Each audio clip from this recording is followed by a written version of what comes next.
Abramos la palabra de Dios.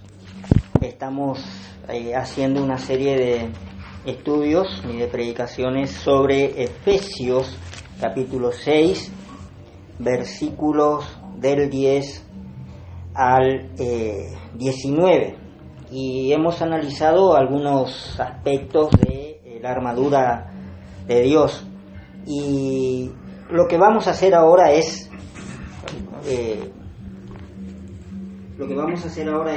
centrarnos, ¿no? Nosotros ya hemos visto el cinto de verdad y estábamos viendo la coraza de justicia, y también, vamos analizando algunos textos que están antes o después de esta parte, y hoy quiero que, en la gracia de Dios, centremos nuestra atención sobre el versículo 10 de Efesios capítulo 6, que dice: por lo demás, hermanos míos, fortaleceos en el Señor y en el poder de su fuerza.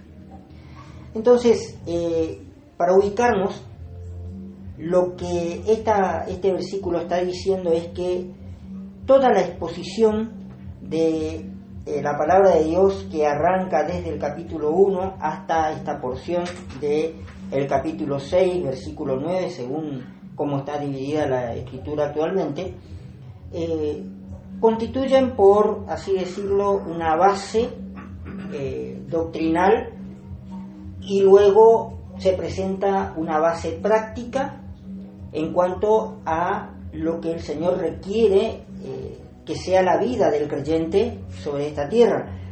Y entonces esto nos apunta acerca de la importancia que tiene la doctrina, es decir, sin una correcta doctrina, sin un correcto entendimiento de quién es Dios, de lo que hace Dios, de cómo lo hace, estamos entrando en el terreno en donde la vida de santidad y de justicia del creyente peligra, porque no tiene fundamento doctrinal. A su vez, la falla en la vida práctica diaria del creyente también trae como consecuencia ser blanco fácil del ataque del enemigo.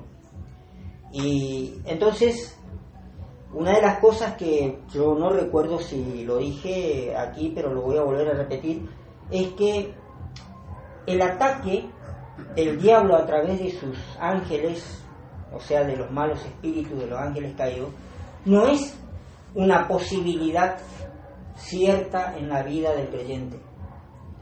Es una certeza absoluta de que estamos bajo ataque. No estamos bajo ataque un día sí, otro día no. No es que el enemigo nos deja o se olvida de nosotros, los hijos de Dios, por varios días, y después se acuerda y dice: tengo que atacar a creyente fulano de tal. No, el ataque es constante. Nosotros recordamos que Pedro dice que Satanás anda como león rugiente buscando a quien devorar. O sea que continuamente y sin descanso el diablo está buscando la oportunidad de poder destruir nuestra relación con Dios, porque lo que valida nuestra fe es si tenemos o no tenemos una relación genuina con Dios, una relación verdadera con Dios. Y lo que el diablo busca es que esta relación se rompa. Entonces, para eso está continuamente al acecho. Todos recuerdan seguramente en el capítulo 1 de Job cómo Dios le pregunta a Satanás qué hacía, y él le dice que anduvo por la tierra y la estuvo recorriendo. Y dicen los entendidos en el lenguaje hebreo que las expresiones que utiliza Satanás indican una actividad continua y esforzada. Y como yo suelo decir, el diablo es cualquier cosa menos haragán. El diablo no tiene haraganitis. El diablo no es un perezoso, es un trabajador activo. Él promueve, sí, la pereza en los creyentes para que no lean la Escritura, para que no oren, para que no estudien, no mediten o no vengan a las reuniones. Es decir, el diablo fomenta la pereza, pero él no consume la pereza. Es como el narcotraficante que vende la mercancía, pero él no consume la mercancía y entonces hace plata. Entonces, el diablo no consume la pereza, pero promueve la pereza entre los creyentes. Entonces, bueno, esta es una pequeña digresión, digamos, pero tenemos que tener en cuenta que previamente a ponernos la armadura que el Señor ha provisto para que podamos no atacar al diablo, sino resistirle, porque el mandato se centra en resistir, no en atacar, es este texto que dice: por lo demás, hermanos míos, fortaleceos en el Señor y en el poder de su fuerza. Entonces, arrancamos por ver que Dios nos dice que debemos fortalecernos.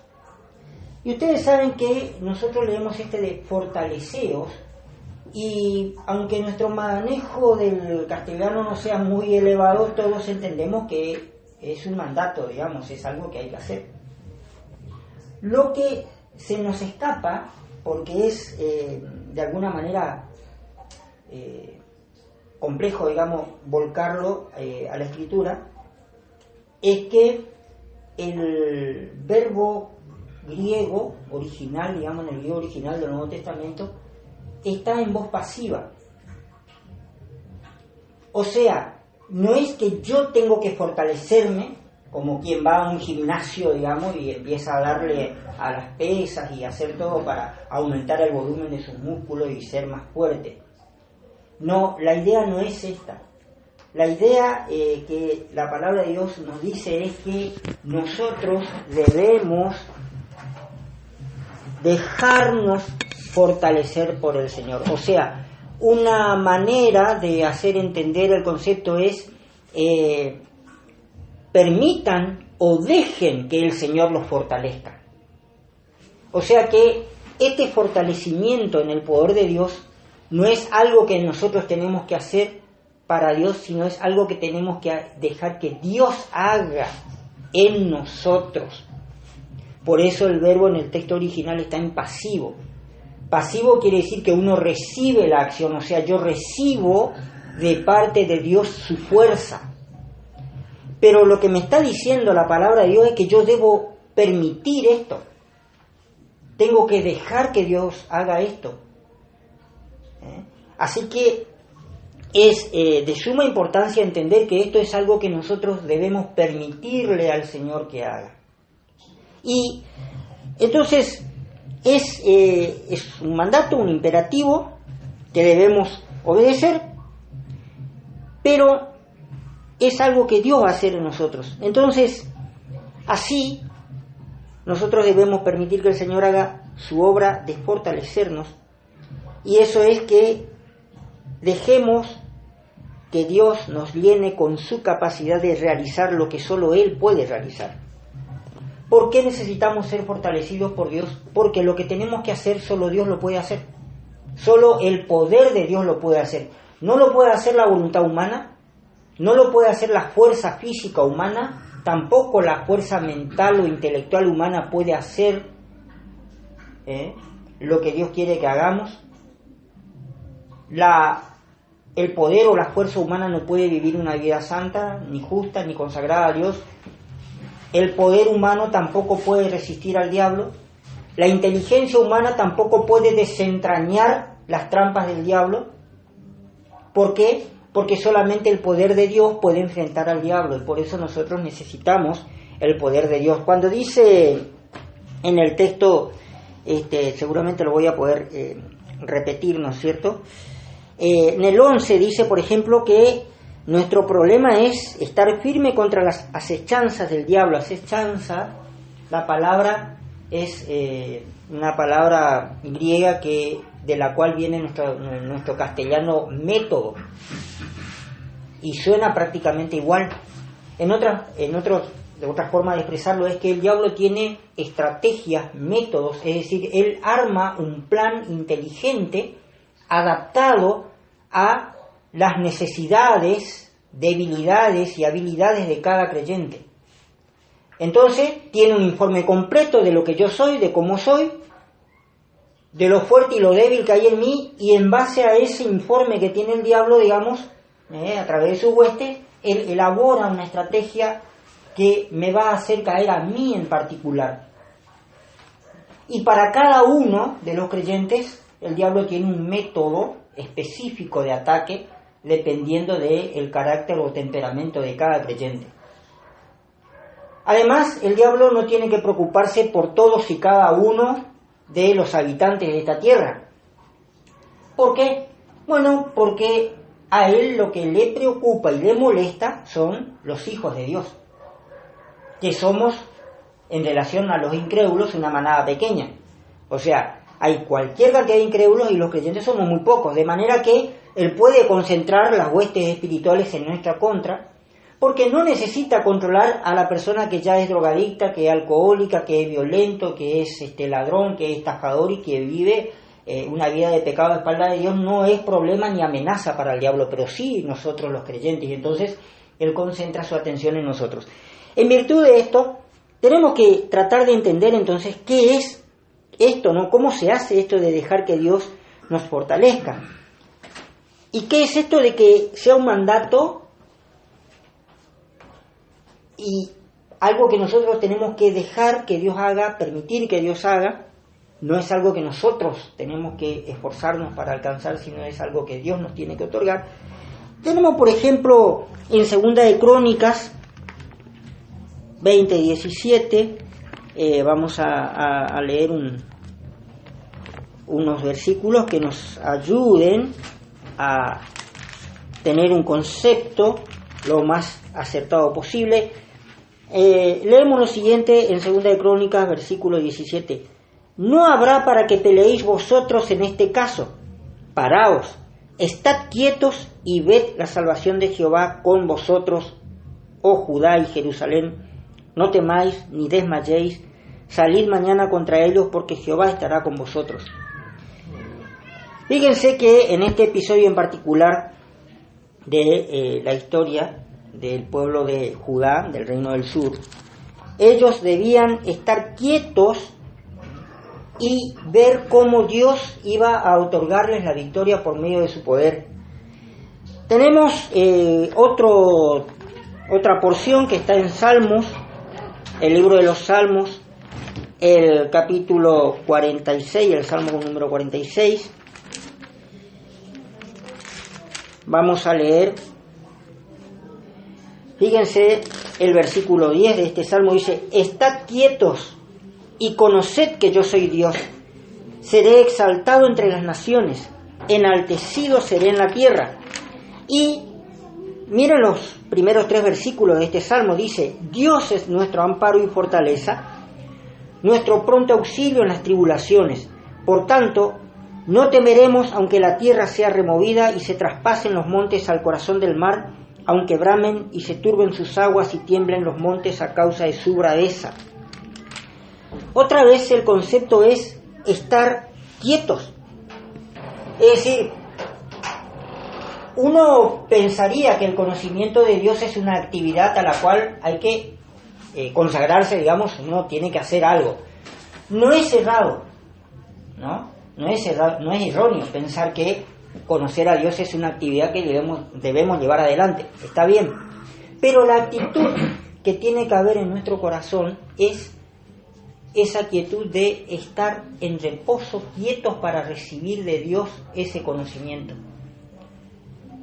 Cuando alguien o un creyente conoce de verdad a Dios, no es que conoce a Dios porque es más inteligente que otro o porque es más estudioso, no, sino porque descansa en fe en el Señor, y todo lo que hace, leer, orar y asistir a las reuniones, no forman la base sobre la cual cree conocer a Dios, sino la fe en que Dios se manifiesta a sí mismo a través de su palabra. O sea que el creyente, digamos, que conoce a Dios, lo conoce porque el poder de Dios está obrando en su interior. Entonces, hay muchos que no tienen conocimiento de Dios porque piensan y actúan como que esto es la forma en que se conoce a Dios.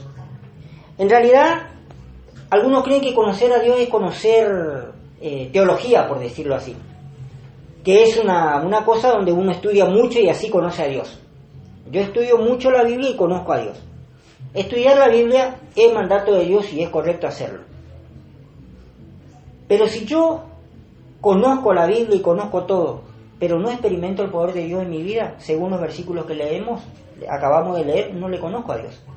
Conocer a Dios es conocer su poder obrando en mí. Esto es evidencia de que tengo una relación con Dios. Y acabamos de leer en Efesios que dice fortaleceos en el Señor. Entonces, conocer a Dios no es un contenido que yo tengo en la mente o información que tengo en la cabeza, sino es experimentar el poder de Dios que me capacita para hacer en mí lo que Dios solamente puede hacer. La vida cristiana es una vida que funciona en virtud del poder de Dios en el creyente. Muchos creyentes que sienten fracaso en sus vidas espirituales lo sienten porque no están experimentando el poder de Dios transformando sus vidas. Y entonces, en sus vidas les cuesta el tema de la santidad, les cuesta conducirse correctamente, miran las demandas de la palabra de Dios y ven que no andan conforme a la palabra de Dios, y es porque, obviamente, sin el poder de Dios no se puede vivir una vida cristiana. El Señor Jesús lo ilustró claramente cuando dijo: yo soy la vid, vosotros los pámpanos. Separados de mí nada pueden hacer. Y esa unión de la vid, ¿no?, y la savia de la vid que entra en el pámpano, en el racimo de uvas, es la manera en que la palabra nos enseña que es el poder de Dios que opera en mí. Y eso es lo que a mí me santifica, y eso es lo que hace que mi vida pueda reflejar lo que Dios quiere que refleje. Esa es una vida de verdadero testimonio. Sin poder de Dios no se puede vivir la vida cristiana. El creyente que cree que porque llenó su cabeza con la doctrina ya conoce a Dios está equivocado. No va a conocer a Dios hasta que el poder de Dios lo transforme en la semejanza de Cristo. Somos transformados de gloria en gloria, dice. Entonces, la cuestión es que hay que experimentar entonces el poder de Dios. Y esto de estar quieto quiere decir que nosotros tenemos que abandonar toda ansiedad de hacer o razonar como medio para conocer a Dios. Porque si es una cuestión de razonamiento, entonces los creyentes que tienen el cociente intelectual más alto son los que más van a conocer a Dios. Entonces el creyente que tiene más estudio, si tiene un título universitario, si tiene un título terciario, entonces ese va a conocer a Dios. Y el creyente que, terminó sus estudios básicos, ese no va a conocer a Dios porque, no tiene suficiente inteligencia o suficiente conocimiento. Ese es un error terrible. Ese es un error. El conocimiento de Dios no tiene que ver con esa ansiedad de hacer o de razonar como medio para conocer a Dios. Dios es el que hace en nosotros, Dios es el que hace por nosotros, Dios es el que hace por medio de nosotros aquello que como creyentes tenemos que hacer. Nosotros debemos simplemente recibir esa obra de Dios por medio de la fe. Y tenemos otro texto en Filipenses 3.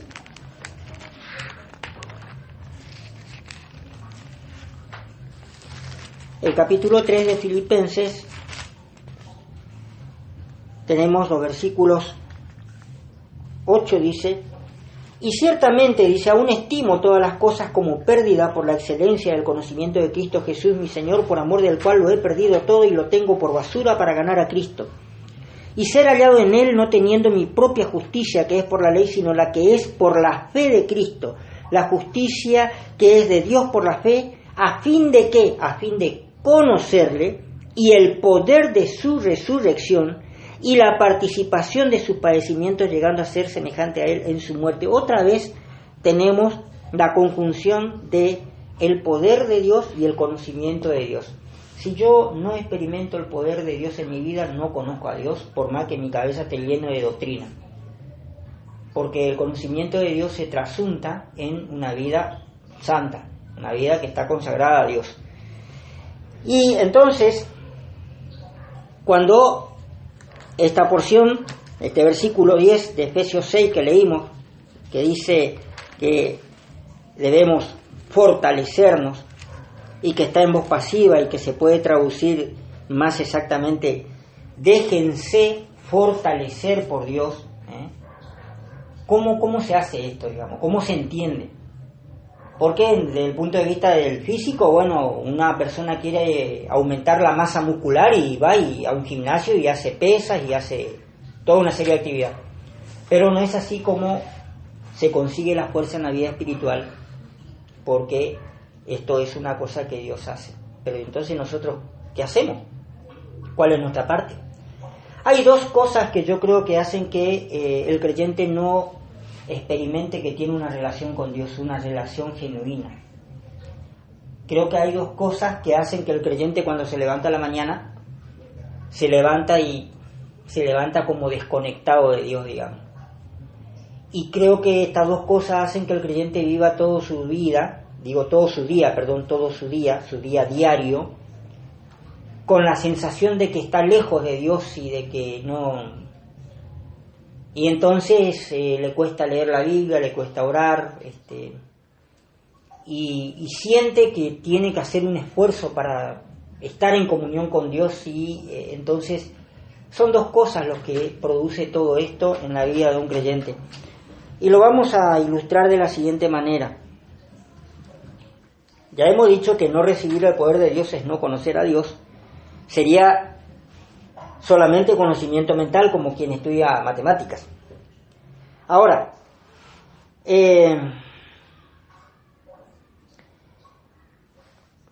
pensemos en estas dos cosas que yo estoy mencionando. No es la primera vez, pero vale recordarlo. Si pensamos en el ser humano como casa, como hogar o habitación de lo sobrenatural, es decir, aquello que está más allá de las capacidades humanas. Nosotros sabemos que los poderes sobrenaturales que están más allá de las capacidades humanas tienen dos orígenes. Un origen es el origen de Dios y el otro es el origen demoníaco. El ser humano, cualquiera que sea, está conectado con uno de estos dos poderes. Esto es lo que dice la Escritura. La Escritura, el Señor Jesús dijo, el mundo entero está bajo el maligno. O sea que todos los seres humanos que no son salvos, que no han aceptado a Jesús como Señor y Salvador, están conectados con el poder sobrenatural del diablo, están bajo su control.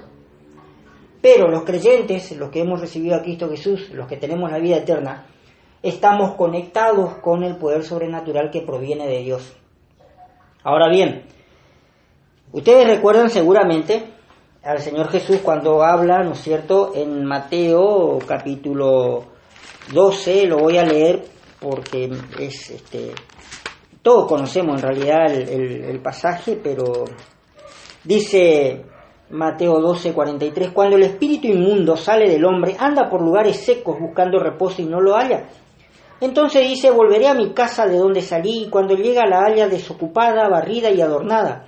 Entonces va y toma consigo otros 7 espíritus peores que él, y entrados moran allí, y el postrer estado de aquel hombre viene a ser peor que el primero. Así también acontecerá a esta mala generación. Es decir, ¿qué es lo que nos muestra acá el Señor Jesús? Independientemente de las otras enseñanzas que están implicadas en el pasaje, lo que queda claro es que el ser humano es, en forma de metáfora, presentado aquí como una casa, como un hogar, y que la persona que se llena de mandamientos de no toques, no mires, ni aun gustes, es decir, prohibido esto y aquello sí está permitido, esto no está permitido, y se somete a esta serie de mandamientos y vive una vida moral y ética y demás, lo único que hace es barrer el interior de la casa, pero está vacía de Dios, Dios no está allí, y eso, la vaciedad, llama a alguna clase de plenitud, y en este caso es al espíritu inmundo que vuelve, y otros 7 peores. Por eso es que no debemos tomar el Evangelio como una serie de normas que tenemos que cumplir, sino como una vida llena del Espíritu Santo, en el cual el amor, el gozo, la paz, la paciencia, la bondad, la benignidad, la fidelidad, la mansedumbre, el dominio propio son productos de la vida llena del Espíritu Santo, del control del Espíritu Santo. Ahora, pensando en esto de que somos como una casa, la primera cosa que impide que el poder de Dios nos fortalezca, es decir, es esta actitud de que mantenemos aspectos de nuestra vida en donde no queremos dar intervención al Señor. No le queremos preguntar a Él si está bien o si está mal. O bien tenemos como una mala conciencia de que probablemente al Señor esto no le guste y seguimos con lo mismo. Cuando hacemos eso, impedimos que el poder de Dios llegue a ese aspecto de nuestra vida y ese va a ser el flanco débil de ese creyente. Y el disfrute de la relación con Dios de ese creyente va a ser mínima, escasa o inexistente, porque no le podemos decir a Dios que no. No podemos hacer esto. Es decir, yo puedo pensar, bueno, en realidad, yo no le dejo al Señor que entre, por decirlo, ¿no? En el desván, ahí no quiero que entre. No, el Señor tiene que entrar en el desván también de lo que nosotros somos. Si le frenamos, si le decimos que no, el Espíritu Santo se contrista, se entristece. Hay otros pasajes, no lo anoté por no alargar. Y entonces, lógicamente el poder de Dios se detiene, porque nosotros lo detenemos, porque nosotros no nos abrimos, no somos abiertos con el Señor. No estamos diciendo que tenemos que dejar de leer la Biblia, de estudiarla y de orar. Lo que estamos diciendo es una cuestión de actitud, porque el problema es ese, la actitud. Hay cosas que en sí mismas no son malas, pero se vuelven malas por la actitud con que se hacen. Entonces, eso tenemos que tener en cuenta. Entonces, lo primero es que no podemos tener áreas en nuestra vida en donde no le permitamos al Señor entrar, porque entonces no podemos fortalecernos de Él, porque estamos resistiendo. Y vamos a usar una ilustración más, que es el segundo aspecto, ¿no? Y creo que se va a entender. Revestirnos del poder de Dios, Yo usaría este ejemplo para ilustrar esto, lo que la palabra de Dios nos dice. Supongamos que tenemos una madre que está vistiendo a su niño pequeño, un niño de 1 año o 2 años. Si el niño es tranquilo, si el niño es un niño, digamos, dócil y está bien, se deja vestir por su mamá y la mamá le puede vestir bien perfectamente, sin mayores problemas. Pero supongamos que el niño es nervioso, llora mucho, es inquieto, no se deja, se mueve, se revuelca. La madre lo alista y al segundo ya se desaliñó todo otra vez, o ya se sacó un zapato, ya se sacó una ropa porque no quiere o porque no le gusta o por lo que sea. Y entonces la madre que tiene el niño, que es paciente, pasivo, que se deja vestir, lo puede vestir total y completamente como ella quiere.